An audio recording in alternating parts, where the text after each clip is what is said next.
बोलो विष्णु भगवान की जय। पाठ पूजा चैनल में आज हम पंच भिखु की कहानी सुनेंगे। कार्तिक में सुबह 5 दिन तक पंच भिखु की पूजा करें। एकादशी द्वादशी को उपवास करें। 13 को जीम ले, फिर 14 व पूनम को उपवास कर बाद में पूनम के दिन 5 चीज ब्राह्मणी को दें। इसी प्रकार 4 वर्ष तक एक कार्तिक उतरते की पंच भिखु करें। अगर इच्छा हो तो व्रत करके 5-5 चीजें देते जाएं।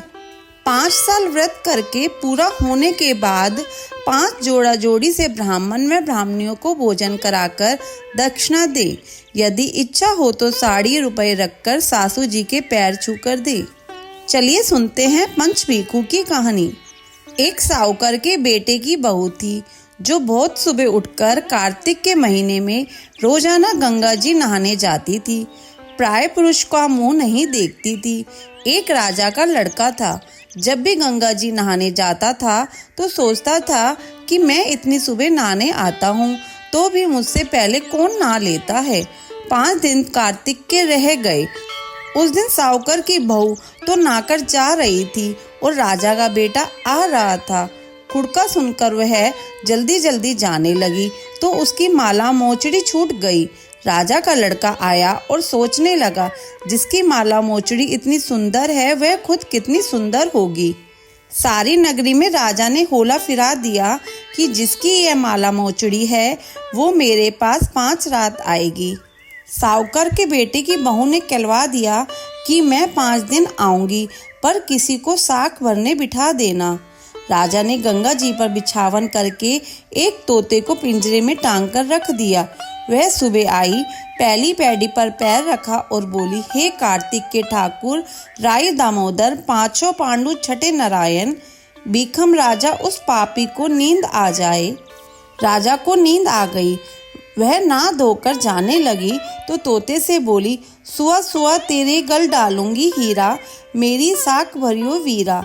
सुआ बोला, कोई वीर भी साख भरता है?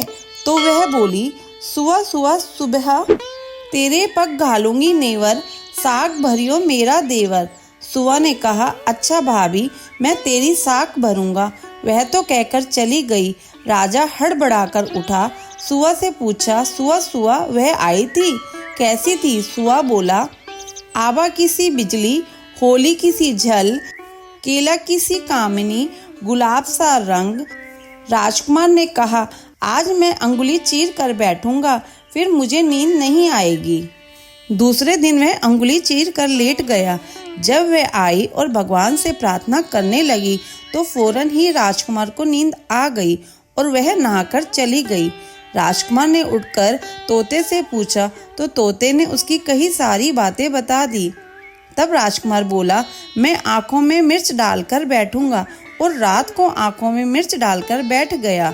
वह आई और प्रार्थना करी, जिससे राजकुमार को नींद आ गई। वह नहाकर चली गई।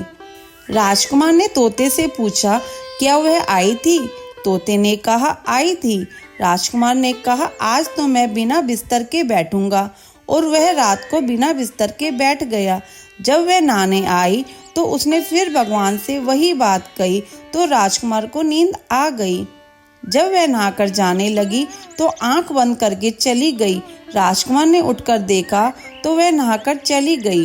राजकुमार बोला, आज तो मैं आग की अंगीठी रखकर बैठूंगा, जिससे नींद नहीं आएगी, और वह अंगीठी रखकर बैठ गया। साहूकार की बहू आई तो उसने भगवान से कहा, 4 रातें तो निकाल दी, बस आज की रात और निकाल दो। भगवान ने उसका सत रख दिया और राजकुमार को नींद आ गई। जब वह नहाकर जाने लगी तो तोते से बोली, इस पापी से कह देना कि तेरी 5 रातें पूरी हो गई है, इसलिए मेरी मोतियों की माला मेरे घर भेज देना। सुबह राजा के लड़के ने तोते से पूछा, क्या वह आई थी? तोते ने कहा, वह आई थी और उसने अपनी माला मंगवाई है। तब राजकुमार ने सोचा कि वह तो सच्ची थी, उसका तो भगवान ने भी सत रख लिया। थोड़े दिन बाद राजकुमार के शरीर में कोढ़ निकलकर आया और वह तड़पने लगा। तो राजा ने ब्राह्मण को बुलाकर पूछा, मेरे बेटे का शरीर क्यों जल रहा है? तब ब्राह्मण ने कहा, वह पतिव्रता स्त्री पर बुरी नजर रखता है, इसलिए यह रोग लगा है। तब राजा ने पूछा, अब कैसे ठीक होगा? तब ब्राह्मण ने कहा, उस साहूकार की बहू को धर्म की बहन बनाने और उसके नहाए हुए जल से नहाए तो उसका कोढ़ ठीक हो जाएगा। राजा उसकी माला लेकर साहूकार के घर गया और साहूकार से कहा, यह माला आपकी बहू की है और उसके नहाए हुए जल से मेरे बेटे को नहला दो।